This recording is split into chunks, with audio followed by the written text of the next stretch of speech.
नमस्कार। आज एक खास बातचीत इसलिए क्योंकि पिछले 2 दिन से बहुत लोग हैं मुझे जो देशभक्ति का पाठ पढ़ाना चाह रहे हैं। और जैसा आमतौर पे होता है, ये इशारा सरकार से होता है, फिर उसमें आग चैनल लगाती हैं और उसके बाद सब कुछ शुरू हो जाता है। पिछले 2 दिन से ये सब चल रहा है। पहले कल कुछ व्हाट्सएप ग्रुप पे मेरा नंबर लगा दिया गया, मेरा पर्सनल फ़ोन नंबर है लगा दिया गया और उसके बाद जो कॉल आने शुरू हुए, कुछ शायद 1000 के करीब कॉल मेरे को 2 घंटे के अंदर आ गए। फ़ोन बंद कर दिया। फिर उसके बाद उसके साथ अलग-अलग तरह के मैसेज, अगर वो मैसेज कुछ आपको पढ़ के सुनाऊँ, मेरी माँ के बारे में, मेरी बहनों के बारे में, पत्नी के बारे में जिस-जिस तरह की चीज़ें कहते हैं, ये लोग पता नहीं किस मुँह से भारत माँ की जय बोलते होंगे। खैर वो बंद कर दिया। आज सुबह से अभियान चल रहा है मेरे घर पे हमला करने के लिए। मेरे घर के एड्रेस को रिलीज कर दिया गया है और लोगों को इकट्ठा किया जा रहा है कि इस देशद्रोही के साथ इसका ये करो, सीधा करो, ये करो, वो करो, ये सब चल रहा है। मुझे लगा कि मैं थोड़ा देशभक्ति, देशद्रोह के बारे में बता ही दूं। आमतौर पे मैं अपनी चर्चा कम करता हूँ, अपने बारे में अ, बहुत कम चर्चा करता हूँ, इस तरह की बातें होती हैं, उसको नज़रअंदाज कर देता हूँ। इसलिए मुझे लगता है कि इनमें ज़्यादातर तो बेचारे ट्रोल हैं, अच्छा है, तनख्वाह पा रहे हैं, मेरा क्या जाता है। कुछ लोग बेचारे कैजुअल हैं, ₹2 हर ट्वीट के हिसाब से लेते हैं, अच्छा भाई अपनी कमाई करो, मेरा क्या जाता है। कुछ अंधभक्त हैं, मैं सोचता हूँ चलो भाई कभी सद्बुद्धि आ जाएगी, मैं आपको अभी ज्ञान नहीं दे सकता।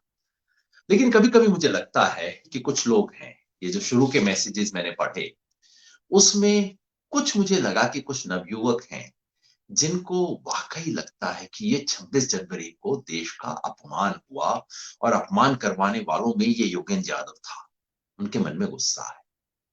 मैं उनसे बात करना चाहता हूँ। ट्रोल से नहीं, ₹2 वालों से नहीं, अंधभक्तों से नहीं। लेकिन मेरे जिस नौजवान साथी के मन में ये भाव हो कि भई योगेन जी, ये तो आपने गलत काम कर रखा है। ये तो देश के खिलाफ है। आप देश के खिलाफ काम क्यों करते हो? मोदी विरोध करो, करो, देश के खिलाफ क्यों करते हो? कुछ आपको बताऊँ अपने बारे में। इजाज़त दें तो अपनी विरासत के बारे में थोड़ा-सा बता दूँ। मेरे दादाजी के बारे में पहले मैंने बताया था, जिन्होंने अपने स्कूल के बच्चों को बचाने के लिए, बच्चों में हिंदू भी थे, मुसलमान भी थे, एक मॉब था, संयोग से मुस्लिम मॉब था, भीड़ थी। उस भीड़ के सामने खड़े होके कहा था, मैं वार्डन हूँ, मैं इन बच्चों का बाप हूँ इस वक़्त, पहले मुझे मारो, उसके बाद इन्हें। ये लोग जो बड़े-बड़े दावे करते हैं ना, हिंदुओं के साथ ये हुआ, वो हुआ, इन्होंने किसी ने उँगली नहीं कटवा के देखी है। मेरे दादा ने अपनी गर्दन कटवाई थी। मुझे जब ये लेसन देते हैं ना, मैं कहता हूँ बेटा, तुम्हें पता नहीं क्या होता है राष्ट्रवाद। एक सेंस था कि इस देश के लिए मुझे कुछ करना है। दादाजी की बात तो कई बार हुई है, मैंने अपने नाना के बारे में कभी नहीं बताया। शायद मुझे याद नहीं कि मैंने बताया और ये जो तस्वीर है ना, हाँ, देखिए, ये जो तस्वीर है, ये शायद 1934 के करीब की है, 33-34 की है। इसमें आपको जवाहरलाल नेहरू दिख रहे होंगे, कमला नेहरू दिख रही होगी, पीछे लाल गोले के अंदर एक शख्स खड़ा हुआ है। ये उस ज़माने के कांग्रेस सेवा दल के वॉलंटियर्स की तस्वीर है इलाहाबाद शहर की। और ये लाल गोले में जो शख्स खड़ा है, ये मेरे नाना जी, बलबीर सिंह। देश के आन देश की आज़ादी के लिए लड़ने वाले स्वयंसेवकों की टीम। क्या हुआ? टीबी हो गई उन्हें। घर वालों ने कहा लड़का आवारा हो गया है, लड़का जिसे आज हम स्वतंत्रता सेनानी कहते हैं, उन्हें उन दिनों में लोग कहते थे आवारा हो गया है, बिगड़ गया है आदमी। देखो नेहरू वगैरह के चक्कर में पड़ गया, गांधी के चक्कर में पड़ गया है। तपेदिक हो गई, टीबी। उन ज़मानों में टीबी असाध्य रोग हुआ करता था। आप जाते थे पहाड़ों में उससे बचने के लिए। मेरे नाना के साथ उनका परिवार भी नहीं खड़ा हुआ। नाना की डेथ हो गई। और मेरी माँ जिसे आप गाली दे रहे हैं ना आज, उस माँ ने अनाथ की तरह ज़िंदगी जी सिर्फ़ इसलिए कि उसका बाप इस देश की आज़ादी के लिए लड़ा था। देखना चाहें तो ताम्रपत्र भी दिखा दूँगा। राष्ट्रवाद की बातें करते हैं आप मेरे साथ। छोड़िए, बहुत दूर से बैठ के आप युद्ध की बात करते हैं। मैंने 1971 का युद्ध अपनी आँख से देखा है। गंगानगर में रहता था, 20 किलोमीटर दूर बॉर्डर से। और जिस दिन युद्ध शुरू हुआ, ट्रेन पे मेरी माँ हमें लेके दिल्ली आ गई थी। अपनी आंख से मैंने गोले चलते हुए देखे हैं। इंदुमल कोट एक जगह है जो बिल्कुल बॉर्डर के पास से गुजरती है, वहां आंख से गोले चलते हुए देखे हैं। और 17 दिन अपने पिताजी के बारे में सोचा है। उन दिनों ना फोन था, ना ट्रंक कॉल थे, कुछ नहीं था। 17 दिन धुक धुक करते हुए, क्योंकि डैडी पीछे थे, माँ बच्चों को लेके दिल्ली आ गई थी। और रोज पाकिस्तान टीवी की खबरें रेडियो की खबरें आती थी, आज गंगानगर को हमने ध्वस्त कर दिया, ये कर दिया, वो कर दिया। मैं अपने बाप को जिंदा देख पाऊंगा या नहीं सोचते हुए मैंने 18 दिन गुजारे। युद्ध को देखा है अपनी आंख से। पूरे शहर में आर्मी थी हमारे गंगानगर। आर्मी के तमाम अंकल्स थे। युद्ध होना था 6 महीने पहले से, सबको पता था। बंकर्स थे, हर घर के बाहर एयरक्राफ्ट गन लगे हुए थे। मेरे घर के सामने बंकर बना हुआ था और आर्मी के सब अंकल से दोस्ती हो गई थी। उनमें से कई अंकल रहे, बाद में मिलने गया, किसी की टांग कटी हुई थी, कुछ अंकल रहे नहीं थे। ये आप जो राष्ट्रवाद और युद्ध की बात टीवी स्टूडियो में बैठ के करते हैं ना, वो आंख से देखा हुआ है। मौसा ब्रिगेडियर राय सिंह वीर चक्र प्राप्त 1962 के। शरीर में 14 गोलियां थी जिसके साथ वो जिए। पढ़ लीजिएगा थोड़ा उनके बारे में। परिवार विरासत के बारे में छोड़िए, उसमें मेरा क्या योगदान है, मैं तो सिर्फ देखा है। विचार की बात आपको बताऊं, गांधी लोहिया जयप्रकाश परंपरा से हूं। आजकल लोग कहते हैं लेफ्टिस्ट, नक्सलाइट, माओइस्ट, बेचारों को पता नहीं है। जैसे कोई कह दे कि सनातनी और आर्य समाजी एक होते हैं। कोई भोगा आर्य समाजी तो आपका सर पकड़ लेगा, कहेगा तुम्हें इतना भी नहीं पता। ये जो लोहिया जयप्रकाश की परंपरा थी समाजवादी आंदोलन की, उसका कम्युनिस्ट लोगों से फर्क यही था, राष्ट्रवाद के सवाल पे फर्क था। कम्युनिस्ट लोग को एंटी नेशनल नहीं थे, लेकिन वो इंटरनेशनलिस्ट सोचते थे। कहते थे नेशनलिज्म छोटी चीज है, इंटरनेशनलिज्म बड़ा है। और उसके बरक्स समाजवादी कहते थे, लोहिया जयप्रकाश कहते थे, शुरुआत राष्ट्रवाद से, राष्ट्रभक्ति की परंपरा से आए। ये वो लोहिया है जो लाहौर जेल में जिनका टॉर्चर हुआ था। ये वो जयप्रकाश हैं जिन्होंने हजारीबाग जेल को फांद के अंग्रेजों के खिलाफ लड़ाई की थी। ये वो लोहिया हैं जिन्होंने 1962 में नेहरू की जो गफलत थी चीन पे, उसके खिलाफ सबसे पहले आवाज उठाने वाले लोगों में से थे।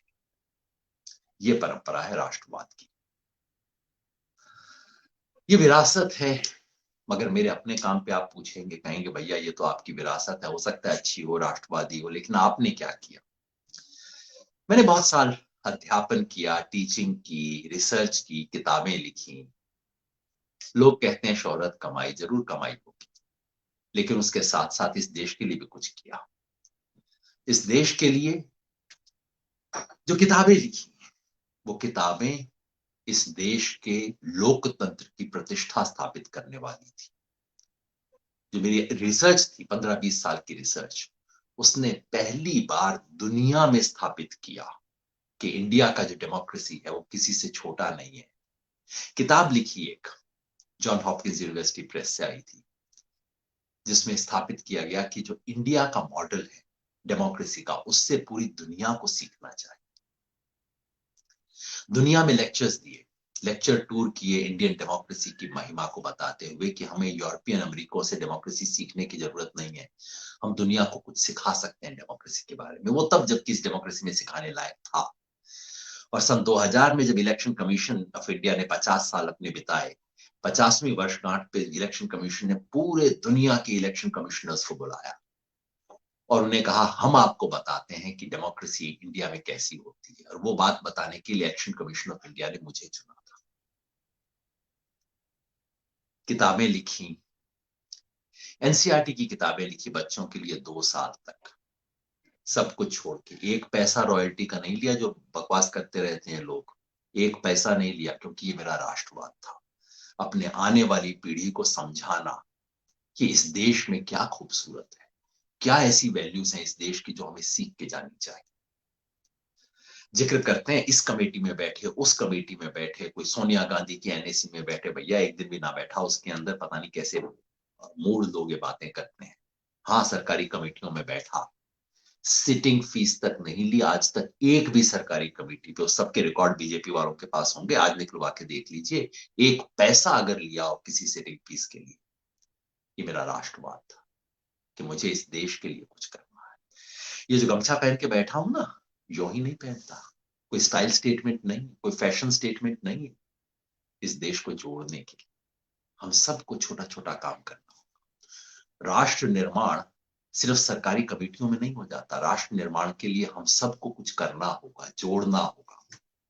इसलिए जब किसान आंदोलन में आया, तमिलनाडु में 150 साल का सबसे भयंकर सूखा पड़ा और मुझे लगा कि कोई तो तमिलनाडु वालों के साथ जाए, उन्हें ये ना महसूस हो कि अपने सूखे में हम अकेले थे। हरियाणा के, उत्तर प्रदेश के किसानों का डेलीगेशन लेके तमिलनाडु के सूखे में गए, उससे कोई फर्क नहीं पड़ा होगा। लेकिन शायद कुछ लोगों को लगा आप हरियाणा से हमारा दुख दर्द समझने आए। राजनीति में आने से पहले SYL कनाल पे पंजाब हरियाणा का जो डिस्प्यूट था, जिसको सारी तरफ से दोनों नेता आग देने की कोशिश करते, हमने हरियाणा पंजाब के लोगों को साथ बैठाया, कहा कि एक रास्ता निकालें, हरियाणा पंजाब को जोड़ना है, तोड़ना नहीं है। दर्द से दर्द का रिश्ता बन के राष्ट्र बनता है। जब सूखा पड़ा बुंदेलखंड में, मराठवाड़ा में, न दोनों मेरे प्रदेश हैं, न दोनों में कोई चुनाव लड़ा है, न लड़ने की कोई संभावना है, लेकिन देश को दर्द के रिश्ते से जोड़ता है। इसलिए हमारे साथियों ने मिलकर पदयात्रा की। मेरे लिए ये राष्ट्रवाद है। ये जो पंजाब और हरियाणा को भड़का रहे हैं SYL के सवाल पे, जिन पार्टियों की पंजाब यूनिट एक बयान देती है, हरियाणा यूनिट दूसरा बयान देती है, ये राष्ट्रवादी नहीं, ये गद्दार है। राष्ट्रवादी वो है जो देश के टुकड़ों को तोड़ने की नहीं, जोड़ने की कोशिश करे, अपनी तरफ से कोशिश। आप कहेंगे ये सब बातें तो चलिए बैकग्राउंड है, ये वाला 26 जनवरी के मुद्दे पे बताइए, आप इससे क्यों भाग रहे हैं? नहीं भाई, भाग नहीं ना, पूरा बताऊंगा, आप डरिए मत। छुपाने को कुछ नहीं है, सच है, पूरा सच बताऊंगा आपको। एक बात याद आई, वो मेरे फेवरेट कवि हैं सर्वेश्वर दयाल सक्सेना। उन्होंने कहा था, देश कागज पर बना नक्शा नहीं होता। देश सिर्फ नक्शा नहीं है, नक्शा ठीक हो गया, देश बन गया। देश बनने के लिए देशवासियों को जोड़ने की जरूरत होती है, और अपने तरीके से छोटा बड़ा ये काम किया है, सार्वजनिक जीवन में आने से पहले और सार्वजनिक जीवन में आने के बाद। देश को जोड़ने के लिए भाषाओं को जोड़ना होगा, भारतीय भाषाओं को स्थापित करना, हिंदी को स्थापित करना, बाकी, और हिंदी को बाकियों की सास बना के नहीं, बाकियों के साथ एक ब्रिज बना के जोड़ना, बाकी सब भाषाओं से एक रिश्ता बनाना, बाकी प्रदेशों से रिश्ता बनाना। जिन लोगों को अपने शहर, अपने गांव, अपने राज्य के बाहर एक बात पता नहीं है, वो राष्ट्रवाद पे भाषण देते हैं। भैया, राष्ट्रवाद करना है ना, थोड़ा सा जाके मणिपुर, मेघालय, मिजोरम, त्रिपुरा, नागालैंड, अरुणाचल में घूम के आएंगे। जो लोग अमेरिका, इंग्लैंड के स्टेट्स के बारे में तो बातें बता देते हैं, मणिपुर, मेघालय, मिजोरम में एक एक लाइन नहीं लिख सकते, उनसे मैं कहता हूं जरा एक बार घूम, राष्ट्रवाद उसके बाद आपको समझ आएगा। मैं 26 जनवरी की घटना से बच नहीं रहा, वो भी आपको बता दूं। हाँ, हमने 26 जनवरी को ट्रैक्टर परेड की घोषणा की। हाँ, हमने पहले दिन 2 जनवरी को प्रेस क्लब में घोषणा की। मैं घोषणा करने वालों में से था। पहले दिन हमने कहा हम अपनी परेड ऑफिशियल परेड के बाद करेंगे। पहले दिन कहा कि हमारी परेड सरकारी गणतंत्र दिवस परेड को एक किसी तरह से उसमें विघ्न नहीं डालेगी। बाद में सवाल पूछे गए, क्योंकि किसी ने उटपटांग स्टेटमेंट दे दिया था, लाल किले पे जाएंगे उस दिन। एक बार नहीं, कई बार मैंने प्रेस कॉन्फ्रेंस में कहा, लाल किला, संसद, ऐसे किसी राष्ट्रीय स्मारक से कोई छेड़खानी हम नहीं करेंगे, ये इस आंदोलन की बात नहीं। फिर किसी सरफरे ने 14 जनवरी को कोई वर्ल्ड क्या है, सिख फॉर जस्टिस ऐसे करके कोई संस्था है, उसने कोई चिट्ठी निकाल दी कि 26 जनवरी को जो इंडिया गेट के ऊपर खालिस्तान का झंडा लगाएगा उसको $2.5 लाख दिए जाएंगे। मैंने फेसबुक में कमेंट किया था, आप खुद सुन लीजिए। एक चिट्ठी आई है, वो चिट्ठी कल किसी ने प्रेस रिलीज दिया है। अब सही है गलत है मैं पूरा कह नहीं सकता भाई, इन चीजों का मैं कोई एक्सपर्ट नहीं हूं, लेकिन कहीं अमेरिका से किसी एक संगठन ने, सिक्स फॉर जस्टिस करके एक संगठन है, उसने एक चिट्ठी निकाल दी है। चिट्ठी में क्या कहा गया है कि 26 जनवरी के मार्च में, 26 जनवरी को जो जाके इंडिया गेट के ऊपर खालिस्तान का लगा देगा झंडा, उसको उसको क्या कोई $2.5 लाख, मतलब समझ लीजिए कोई 2 करोड़ रुपया, इतना इनाम दिया जाएगा। बताइए क्या खेल है। अब ये कौन संगठन है, क्या है, मैं नहीं जानता, लेकिन ऐसी कोई हरकत इस आंदोलन को तोड़ने और बदनाम करने की हरकत है। ये दोस्त नहीं है इस आंदोलन की, ये तो दुश्मन है इस आंदोलन के। ये बात मैंने 14 जनवरी को बोली थी, पहले की बात नहीं कह रहा हूं। 14 जनवरी को बोली थी, दोस्त नहीं दुश्मन। हर स्टेज पे हमने स्पष्ट रूप से कहा था यह आंदोलन क्या करेगा, क्या नहीं करेगा। फिर आप कहेंगे इसके बावजूद भी हुआ। बिल्कुल हुआ। और जैसे ही हमें खबर मिली, 25 तारीख को पुलिस से लंबी बातचीत हुई, 6 राउंड नेगोशिएशन के हुए, 4 में मैं उपस्थित था। 25 तारीख को तमाम पुलिस ऑफिसर्स को पता था कि एक ग्रुप है पंधेर और पन्नू वाला, पंजाब किसान मजदूर संघर्ष कमेटी, जो कि अनुशासन को नहीं मानेगा। उसने वीडियो रिलीज कर दिया था, हम रिंग रोड पे जाएंगे। क्या किया पुलिस ने उसके बारे में? हमने पुलिस को सूचना दी थी ये ग्रुप है जो कि बिल्कुल हमारे अनुशासन में नहीं है, आप जाने और ये ग्रुप जाने, हम इसके उसी ग्रुप ने बैरिकेड तोड़ा, उसी ने रिंग रोड जाने की शुरुआत की, उसी ने वो रास्ता खोला जो लाल किले की तरफ ले जाता था। उसके बारे में बात क्यों नहीं होती? क्यों नहीं पुलिस बताती कि इस ग्रुप को, जिसने खुल्लम खुल्ला पहले दिन से संयुक्त किसान मोर्चा के खिलाफ अपना स्टैंड लिया, पूरे आंदोलन को तोड़ने का काम किया, उस ग्रुप को एक स्पेशल जगह क्यों दी गई? बाकी हम तमाम लोग पुलिस बैरिकेड के पीछे हैं, पूरा सिंगू बॉर्डर पुलिस बैरिकेड के पीछे है। सिर्फ एक जवाई है इनका, सरकार का और पुलिस का, जिसको बैरिकेड के उस पार यानी कि पुलिस वालों के पास एक टेंट लगाने की इजाजत दी गई। वो है पंधेर पन्नू का वो ग्रुप, जिसने उस दिन तोड़ा और लाल किले की तरफ जाने की शुरुआत की। क्यों हुआ ऐसा? क्यों उसे स्पेशल ट्रीटमेंट दिया गया? क्यों प्रिविलेज था? इसका जवाब नहीं पूछेंगे? देश प्रेम से है, पूछिए सवाल, क्यों दी गई ये इजाजत? देश प्रेम है ना, तो दीप सिद्धू के बारे में भी पूछ लीजिएगा। कौन है दीप सिद्धू? जरा तस्वीरें आपने देखी होंगी ना, एक बार फिर ये तस्वीरें देख लीजिए। ये दीप सिद्धू जो कि अलगाववादी है। क्यों है ये? देखिए प्रधानमंत्री है, देखिए इसमें दीप सिद्धू है काली पेंट वाला, देखिए इसमें सन्नी देओल है। और ये फोटो इधर उधर की नहीं है, किसी इलेक्शन रैली की नहीं है, 7 रेस कोर्स रोड के अंदर है, प्रधानमंत्री के आवास में ली गई फोटो है। ये वो दीप सिद्धू है जिसने जाके लाल किले में वो हरकत करवाई। वही दीप सिद्धू अब बैठे हैं माननीय अमित शाह जी के साथ, गृह मंत्री के साथ। ये अलगाववादी, खुले तौर पे खालिस्तान के समर्थक क्या कर रहे हैं? ये हेमा मालिनी जी के साथ है, सन्नी देओल के साथ है, सिर्फ ये सब कहते हुए कि ये लोग कितने। और ये देखिए, ये उस शख्स की फोटो है उस दिन 26 जनवरी को लाल किले। देशभक्तों को ये सवाल पूछना चाहिए मेरे दोस्त। योगेंद्र यादव के घर हमला करना बहुत आसान काम है, लेकिन दीप सिद्धू के बारे में सवाल पूछना थोड़ा मुश्किल सवाल है दोस्त। हिम्मत करना, जाना 7 रेस कोर्स, पूछना कि वो जो इस देश के खिलाफ विश्वमन करता है, अलगाववादी है, वो कैसे 7 रेस कोर्स में घुसता है, कैसे इन लोगों के साथ फोटो खिंचवाता है, और लाल किले में एंट्री कैसे हुई। हमारी दोष मान लीजिए, मान लीजिए हमारा दोष कि हम अनुशासित नहीं कर पाए, लोग उससे अलग हो गए। ये लाल किले में घुसते वक्त पुलिस सेल्फी क्यों खिंचवा रही थी इन लोगों के साथ? डीसीपी पुलिस इन लोगों को अंदर क्यों लेके गए? और लाल किले में घुसने के बाद घंटों तक कैसे रहे? लाल किले के प्राचीर से नीचे की तरफ ये जो पोल लगा हुआ था, उस पे निशान साहब का झंडा लगाने के बाद इतनी देर तक झंडा लगा कैसे रहा? वहां पुलिस क्या कर रही थी? आर्मी क्या कर रही थी? लाल किले में आर्मी भी होती है, सिर्फ पुलिस नहीं। ये सवाल पूछना चाहते हैं ना मेरे दोस्त? ये सब सवाल पूछने होंगे, टेढ़े सवाल पूछने होंगे, मुश्किल सवाल पूछने होंगे।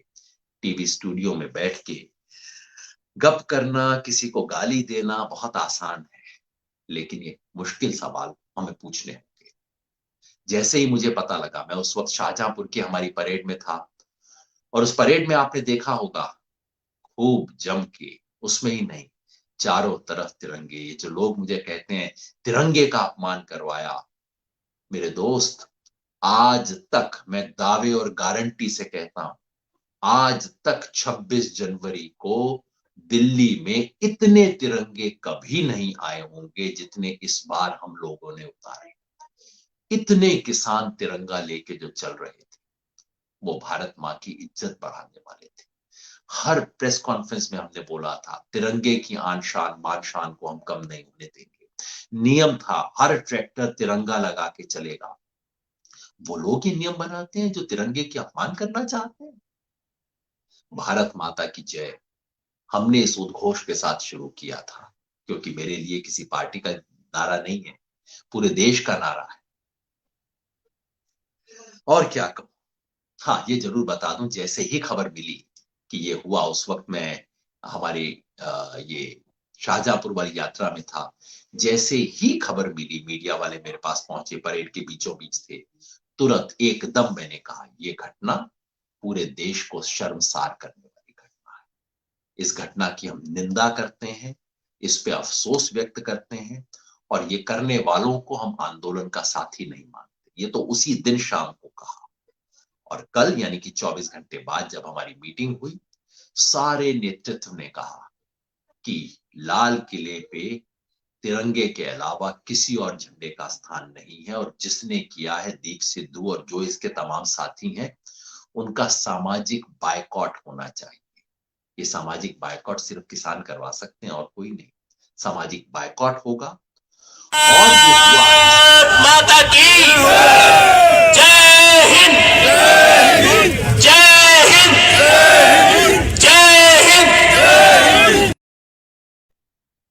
ये शाहजहांपुर था जब हम अपनी परेड की शुरुआत कर रहे थे, जो हमने कल यानी कि 24 घंटे के अंदर मिलने के बाद स्टेटमेंट दिया। हमने कहा कि ये जो घटना है देश को शर्मसार करने वाली है, हर हिंदुस्तानी का सर नीचा करने वाली ये घटना है, और ये हुई, इसके लिए अफसोस व्यक्त करने के लिए हम 30 तारीख को महात्मा गांधी के शहादत वाले दिन प्रायश्चित के तौर पे एक दिन का उपवास करेंगे।